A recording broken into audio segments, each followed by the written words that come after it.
दोस्तों, आज की कहानी है पिता को एहसास तब हुआ जब बेटी ने किया पिता की तरह कांड। कहानी अगर पसंद आए तो वीडियो को लाइक, सब्सक्राइब, कमेंट जरूर करना। चलिए कहानी शुरू करते हैं। कुछ दिनों से मेरी बेटी राज का मेलजोल अपने सहकर्मी रमन के साथ काफी बढ़ गया है। मेरी चिंता का विषय रमन का शादीशुदा होना है। राशि एक निजी बैंक में मैनेजर के पद पर कार्यरत है। रमन सीनियर मैनेजर है। मेरी बेटी अपने काम में काफी होशियार है, परंतु रमन के साथ उसकी नजदीकी मेरी घबराहट को डर में बदल रही थी। मेरी पत्नी शोभा बेटे के साथ न्यू जर्सी गई थी। अब वहां फोन करके दोनों को क्या बताता। स्थिति का सामना मुझे स्वयं ही करना था। आज मेरा अतीत मुझे अपने सामने खड़ा दिखाई दे रहा था। मेरा मुजफ्फरनगर में नया नया तबादला हुआ था। परिवार दिल्ली में ही छोड़ दिया था। वैसे भी शोभा उस समय गर्भवती थी। वरुण भी बहुत छोटा था और शोभा का अपना परिवार भी वहीं था। इसलिए मैंने उनको यहाँ लाना उचित नहीं समझा था। वैसे भी 2 साल बाद मुझे दोबारा पोस्टिंग मिल ही जानी थी। गांधी कॉलोनी में एक घर किराए पर ले लिया था मैंने। वहाँ से मेरा बैंक भी पास पड़ता था। पड़ोस में भी एक नया परिवार आया था। एक औरत और तीसरी या चौथी में पढ़ने वाला 2 जुड़वा लड़के। मेरे बैंक में काम करने वाले रमेश बाबू उसी मोहल्ले में रहते थे। उससे ही पता चला था कि वह औरत विधवा है। हमारे बैंक में ही उसके पति काम करते थे। कुछ साल पहले बीमारी की वजह से उनका देहांत हो गया था।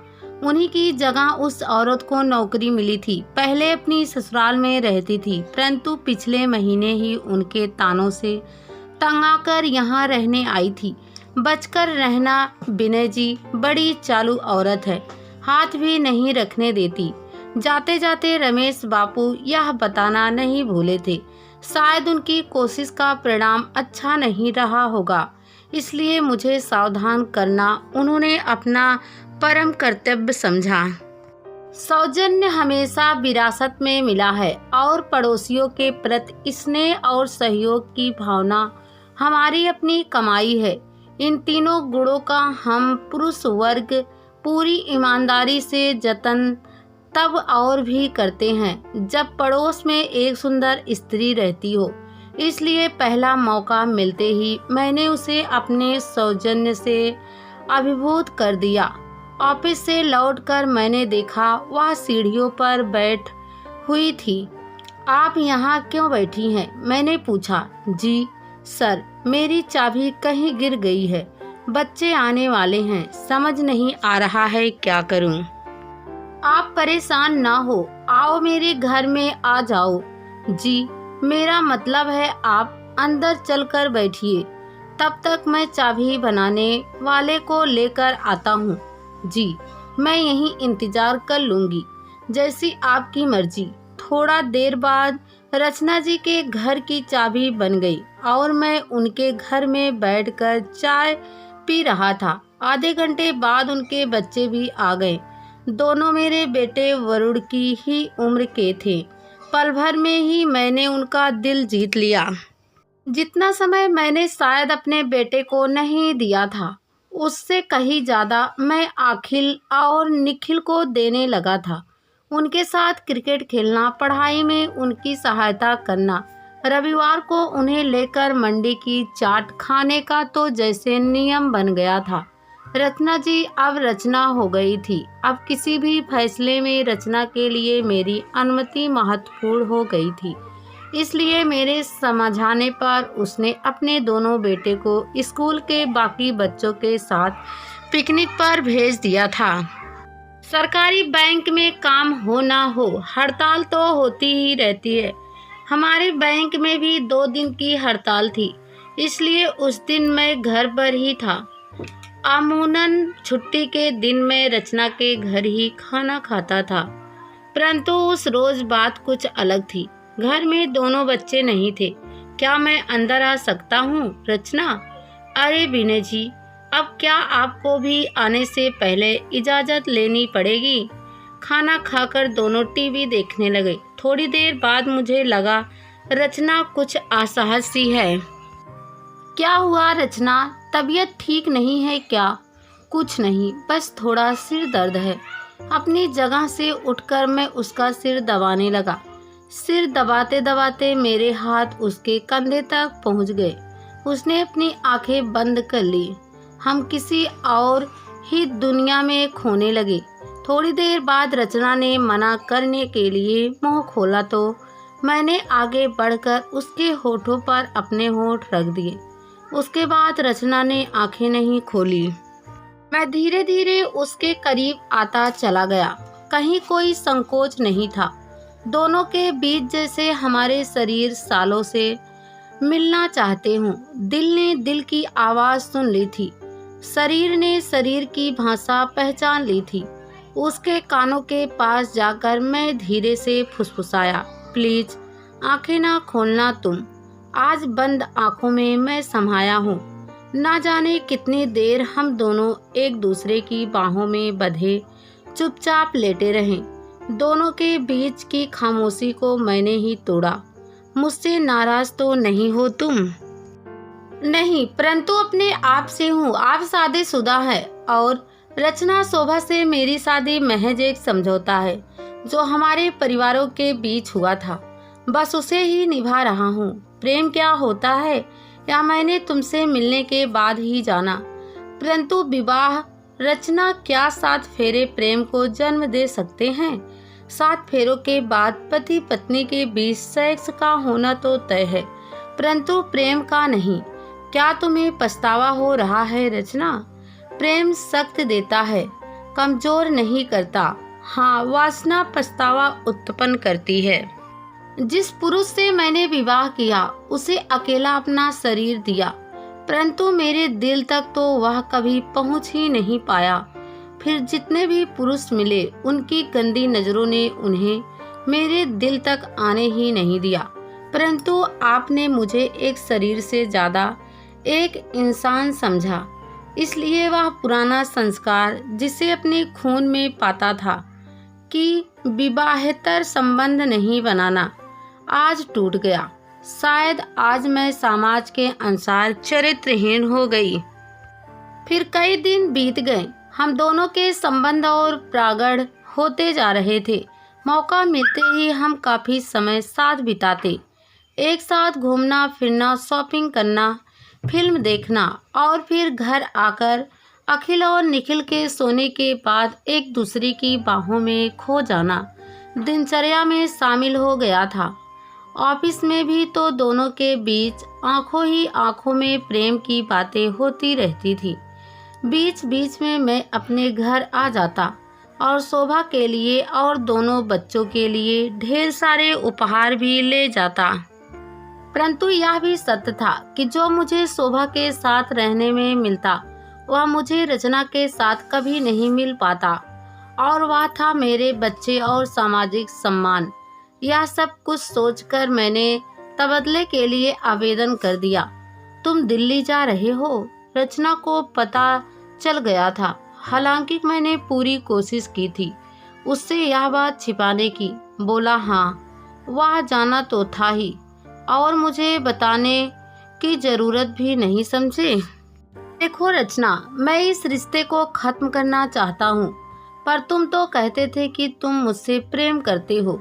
हाँ करता था, परंतु अब नहीं करते। तब मैं होश में नहीं था, अब हूँ। तुम कहते थे शोभा मान जाएगी, तुम मुझसे भी शादी करोगे। अब क्या हो गया? तुम पागल हो गई हो क्या? एक पत्नी के रहते क्या मैं दूसरी शादी कर सकता हूँ? मैं तुम्हारे बिना कैसे रहूँगी? क्या जो हमारे बीच था वह महज। रचना, देखो मैंने तुम्हारे साथ कोई जबरदस्ती नहीं की। जो भी हुआ उसमें तुम्हारी भी मर्जी शामिल थी। तुम मुझे छोड़ने का निर्णय ले रहे हो, ठीक है, मैं समझ सकती हूँ। तुम्हारी पत्नी है, बच्चे हैं। दुख मुझे इस बात का है कि तुमने मुझे एक बार भी बताना जरूरी नहीं समझा। अगर मुझे पता नहीं चलता तो तुम शायद मुझे बिना बताए ही चले जाते। क्या मेरे प्रेम को इतने सम्मान की अपेक्षा नहीं करनी चाहिए थी? तुम्हें मुझसे किसी तरह की अपेक्षा नहीं करनी चाहिए थी। मतलब तुमने मेरा इस्तेमाल किया और अब मन भर जाने पर मुझे हाँ किया। जाओ, क्या कर लोगी? मैंने मजा किया तो क्या तुमने नहीं किया? पूरी कीमत चुकाई है मैंने। बताओ तुम्हें कितना खर्चा किया है मैंने तुम्हारे ऊपर। कितना नीचे गिर गया था मैं, कैसे बोल गया था मैं, वह सब। यह मैं भी जानता था कि रचना ने कभी खुद पर या अपने बच्चों पर ज़्यादा खर्च नहीं करने दिया था। उसके अकेलेपन को भरने का दिखावा करते करते मैंने उसी का फ़ायदा उठा लिया था। मैं तुम्हें बताऊंगी कि मैं क्या कर सकती हूँ। आज जो तुमने मेरे साथ किया है वह किसी और लड़की के साथ ना करो। इसके लिए तुम्हें सज़ा मिलनी ज़रूरी है। तुम जैसा इंसान कभी नहीं सुधरेगा। मुझे शर्म आ रही है कि मैंने तुमसे प्यार किया। उसके बाद रचना ने मुझ पर रेप का केस कर दिया। केस की बात सुनते ही शोभा और मेरी ससुराल वाले और परिवार वाले सभी मुजफ्फरनगर आ गए। मैंने रो रो कर शोभा से माफ़ी मांगी। अगर मैं किसी और पुरुष के साथ संबंध बनाकर तुमसे माफ़ी की उम्मीद करती तो क्या तुम मुझे माफ़ कर देते विनय? एकदम चुप रहा। क्या जवाब देता? चुप क्यों हो, बोलो। शायद नहीं, शायद हाँ हाँ हाँ। यकीनन तुम मुझे माफ़ नहीं करती। पुरुष जब बेवफाई करता है तो समाज स्त्री से उसे माफ़ कर आगे बढ़ने की उम्मीद करता है, परंतु जब यही गलती एक स्त्री से होती है तो समाज उसे कई नाम दे डालता है। जिस स्त्री से मुझे नफरत होनी चाहिए थी, मुझे उस पर दया भी आ रही थी और गर्व भी हो रहा था, क्योंकि इस पुरुष दबी समाज को चुनौती देने की कोशिश उसने की थी। तो तुम मुझे माफ़ नहीं, मैं उसके जैसी साहसी नहीं हूँ। लेकिन एक बात याद रखना, तुम्हें माफ़ एक माँ कर रही है। एक पत्नी और एक स्त्री के अपराधी तुम हमेशा रहोगे। शर्म से गर्दन झुक गई थी मेरी। पूरा मोहल्ला रचना पर थू थू कर रहा था। वैसे भी हमारा समाज कमज़ोर को हमेशा दबाता रहा है। फिर एक अकेली जवान विधवा के चरित्र पर उंगली उठाना बहुत आसान था। उन सभी लोगों ने रचना के खिलाफ गवाही दी, जिसके प्रस्ताव को उसने कभी ना कभी ठुकराया था। अदालत में रचना केस हार गई थी। जज ने उस पर मुझे बदनाम करने का इल्ज़ाम लगाया। अपने शरीर को स्वयं पर पुरुष को सौंपने वाली स्त्री सही कैसे हो सकती थी, और वह भी तब जब वह गरीब हो। रचना के पास ना शक्ति बची थी और ना पैसे। जो वह केस हाई कोर्ट ले जाती, उस शहर में भी उसका कोई कुछ नहीं बचा था। अपने बेटे को लेकर वह शहर छोड़कर चली गई। जिस दिन वह जा रही थी, मुझसे मिलने आई थी। आज जो भी मेरे साथ हुआ है वह एक मृगदृष्टा के पीछे भागने की सजा है। मुझे तो मेरी मूर्खता की सजा मिल गई और मैं जा रही हूँ, परंतु तुमसे एक ही प्रार्थना है कि अपने इस फरेब की विरासत अपने बच्चों पे मत बांटना। चली गई थी वह, मैं भी अपने परिवार के साथ दिल्ली आ गया था। मेरे और शोभा के बीच जो खालीपन आया था वह कभी नहीं भर पाया। सही कहा था उसने, एक पत्नी ने मुझे कभी माफ़ नहीं किया था। मैं भी कहाँ स्वयं को माफ़ कर पाया और ना ही भुला पाया था रचना को। किसी भी रिश्ते में मैं वफादारी नहीं निभा पाया था और आज मेरे अतीत मेरे सामने खड़ा होकर मुझ पर हंस रहा था।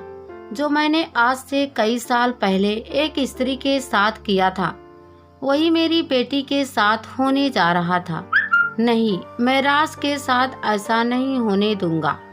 उससे बात करूंगा, उसे समझाऊंगा।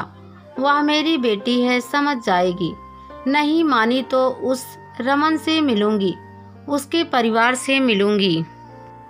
परंतु मुझे पूरा यकीन था ऐसा नौबत नहीं आएगी। राज समझदार है मेरी बात समझ जाएगी। उसके कमरे के पास पहुंचा ही था तो देखा वह अपने किसी दोस्त से वीडियो चैट कर रही थी। उनकी बातों में रमन का जिक्र सुनकर मैं वहीं ठिठक गया। तेरे और रमन सर के बीच क्या चल रहा है? वही जो इस उम्र में चलता है। हाँ हाँ हाँ, तुझे शायद पता नहीं कि वे शादीशुदा हैं। पता है, फिर भी राज, देख यार, जो इंसान अपनी पत्नी के साथ वफादार नहीं है वह तेरे साथ क्या होगा क्या पता कल तुझे छोड़कर ही। मुझे लड़के नहीं, मैं लड़कों को छोड़ती हूँ। तू समझ नहीं रही यार। अब वह मुर्गा खुद कटने को तैयार बैठा है तो फिर मेरी क्या गलती? उसे लगता है कि मैं उसके प्यार में डूब गई हूँ, परंतु उसे यह नहीं पता कि वह सिर्फ मेरे लिए एक सीढ़ी है जिसका इस्तेमाल करके मुझे आगे बढ़ना है। जिस दिन उसने मेरे और मेरे सपने के बीच आने की सोची, उसी दिन उस पर रेप का केस ठोक दूंगी। और तुझे तो पता है, ऐसे केसेस में कोर्ट भी लड़की के पक्ष में फैसला सुनाता है। और फिर हंसी का सम्मिलित सुर सुनाई दिया। सीने में तेज दर्द के साथ मैं वहीं गिर पड़ा। मेरे कानों में रचना की आवाज़ गूंज रही थी कि अपने फरेब की विरासत अपने बच्चों में मत बांटना। अपने फरेब की विरासत अपने बच्चों में मत बांटना। परंतु विरासत तो बढ़ चुकी थी।